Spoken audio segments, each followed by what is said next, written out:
तुम्हाला हेही ऐकून आश्चर्य होईल, नादो महानोर हे वेरूळचे अजंठाच्या पायथ्याशी त्यांचं गाव आहे, म्हणजे मराठवाडा विदर्भ त्या भागातले.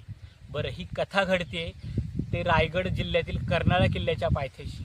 आता तसं बघितलं तर ह्या दोन्ही बोलीभाषा या वेगळ्या आहेत. महानोर तिकडचे, रायगडमधली ठाकरांची बोली वेगळी, पण निसर्ग हा तर सगळीकडे एकच असतो ना.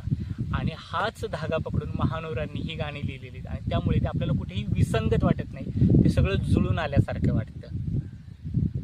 चैत्री दैत हा असाच सिनेमा होता ज्याच्यामध्ये 17 गाणी होती.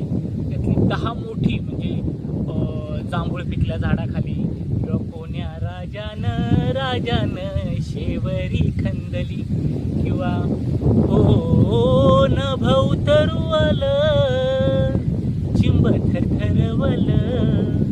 चौथा आहे मी रात टाकली मी कात टाकली. अशी बरीच गाणी, त्यातली 10 मेन गाणी आहेत, मुख्य गाणी आहेत, आणि उरलेली 7 छोटी छोटी आहेत. कारण